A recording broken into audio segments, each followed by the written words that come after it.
దాంట్లో నా అబ్బాయి హీరో చేయాలని నేను చాలాసారి ఇది చేసినప్పుడు ఆయన తా సన్నలా ఒప్పుకుని ఈ ప్రాజెక్టుకు ఒప్పుకున్నారు. అక్కడే నాకు 50% సక్సెస్ అయింది. Very happy. ఎందుకంటే ఆయన ఆశీర్వాదంలో ఎంతో మంది స్టార్ ఉన్నారు. స్టార్ అయి ఫ్లాప్ అయిన వాళ్ళందరూ స్టార్ అయిన మళ్ళీ స్టార్ ఆగిన super good. So Murugadoss movie జరుగుతుంది అక్కడ ఫైనల్. సో దాంట్లో బిజీగా ఉన్నారు అపరావు అందరూ. సో ఈ టీజర్ కదా నేను ట్రైలర్కి వస్తా, you carry on, this is your movie, your son movie అని చెప్పారు. సో ఇప్పుడు టీజర్ ఓపెన్ చేస్తున్నాను. ఒక చిన్న ఇదండి లైఫ్లో జరిగిన ఒక విషయం ఏంటంటే, నేను love marriage. So love marriage చేసేసి మేము ఇంట్లో ఒప్పుకోలేదు. సో హైదరాబాద్లో ఉన్నాం. అప్పుడు నాకు బేబీ వైఫ్ క్యారీలో ఉంది. అప్పుడు నా ఫ్యామిలీ అందరూ నాకు చెప్తున్నారు, నువ్వు మళ్ళీ అమ్మ దగ్గర రావాలంటే నువ్వు అమ్మ చెప్తే ఓవర్ యాక్షన్ చేస్తున్నావు కదా, మీకు బేబీ పుట్టినా లేడీ పుట్టినా రా చెన్నైకి, లేదంటే అక్కడే ఉండని చెప్పారు. అప్పుడు హాస్పిటల్లో సమ్మర్ టెన్షన్లో ఉన్నా, నాకు లేడీ పుడతా అమ్మ పుట్టాలి. అప్పుడు రక్షిత నా అమ్మాయి పుట్టింది. సో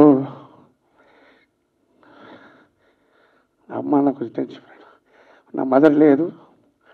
సో నా సన్ మూవీ నా అమ్మ ఓపెన్ చేయాలి, దానికి బదులు నా అమ్మాయి ఓపెన్ చేయబోదు. ఎగ్జిక్యూటివ్రా నాకు మాస్టర్ గారు ఫస్ట్ వచ్చి స్టోరీ చెప్పినప్పుడు ఇది ఎప్పుడు చేయలేదు ఇలాంటి డిఫరెంట్ క్యారెక్టర్, సో బాగుంటుంది మీరు చేస్తేనే బాగుంటుంది అని చెప్పి అన్నారు. And entertainment, first of all నాకు ఎంటర్టైన్మెంట్ అంటే చాలా ఇష్టం, కామెడీ అంటేనే ఇంకా ఎక్కువ ఇష్టం.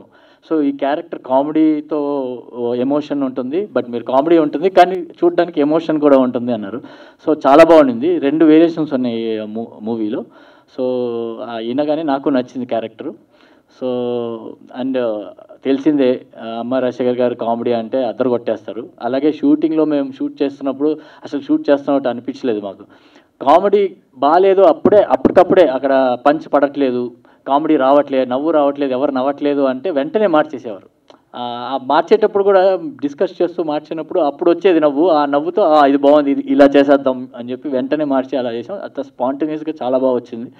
నేను సినిమా ఇంకా చూడలేదు, బట్ చూసిన వాళ్ళందరూ బాగుంది, ఎక్స్ట్రాడినరీ అంటున్నారు. సో ఐ హోప్ మీకు అందరికి కూడా నచ్చుతుంది అనుకుంటున్నాను. అమ్మ రాజశేఖర్ గారి గురించి పేరు విన్నాను, కొరియోగ్రఫర్ అని తెలుసు, కానీ పర్సనల్ పరిచయం ఎప్పుడు లేదు, కలవలేదు. డైరెక్ట్గా ఒకరోజు సినిమా డైరెక్ట్ చేస్తారంటే నేను కూడా 1 లైన్ వినేటప్పుడు 1 లైన్ కాదు, నాకు ఏదో ప్రొడక్షన్ సైడ్ నుంచి కాల్ వస్తే వాళ్ళు స్టోరీ ఏం చెప్పలేదు, జస్ట్ క్యారెక్టర్ ఏదో చెప్పారు. నేను లేదండి అది నేను చెయ్యను, నేను ఎప్పుడు అంటుంటాను నాకు ఏదో స్పెషల్గా ఏది లేకపోతే నేను చెయ్యను అన్నట్టు అనుకుని నేను సైడ్లో పెట్టేశాను. ఇమీడియట్గా అదేంటి అలా అన్నారు ఏంటి అని ఇమీడియట్ డైరెక్టర్ గారి కాల్ వచ్చింది, మీకేదో కరెక్ట్గా రీచ్ అవ్వలేనట్టుంది మ్యాటరు, నేను మీకు చెప్తాను వినండి అని చెప్పారు.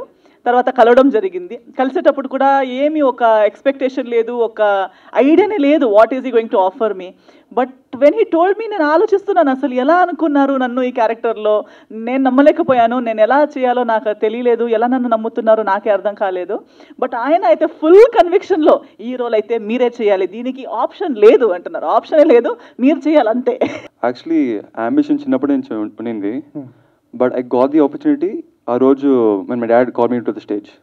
ఆ రోజు నుంచి my dad got me the opportunity basically. So అప్పటి నుంచి ఆ రోజు night when I was studying at 1 o'clock in the night, మా నాన్న వచ్చి రాగిన్ ఇక్కడ రా నీకు ఒక చెప్పాలి అని he told me the story of తల. ఆ రోజు నుంచి రాగిన్ నీకు తగ్గట్టు నీ వయసుకి ఈ స్టోరీ పర్ఫెక్ట్ ఉంటుంది, and as usual my dad is my hero. I have to listen to him and everything that he says I believe. So మా నాన్న ఏం చెప్తే అది వినేసా, అండ్ నేను మూవీ చూసా. So excited, I'm very excited for everyone to see it. And అందరు చెప్తున్నారు కదా చాలా పాజిటివ్ రివ్యూస్ వస్తున్నాయి టీజర్ చూసాగా. So that's it. నాకు నార్మల్గా ఎలా అంటాం, అది చాలా కొత్తగా ఉండింది. ఈ మధ్య అందరూ రామ్ కమ్స్ అని చేస్తున్నారు, but my dad got up with the new story, that to according to my age. So అందరూ ఒక చేస్తే మా నాన్న చేసి యూనిక్గా చేస్తారు. సో యూనిక్ స్టోరీ క్యాప్టివేటింగ్ అని చెప్పేసి I took it. So yeah, I did this action film. And plus as my dad said, ఈ మధ్య ఎవరు ఈ వయసులో యాక్షన్ మూవీ ఎవరు తీయలే. So I might be the first. I'm very grateful for that.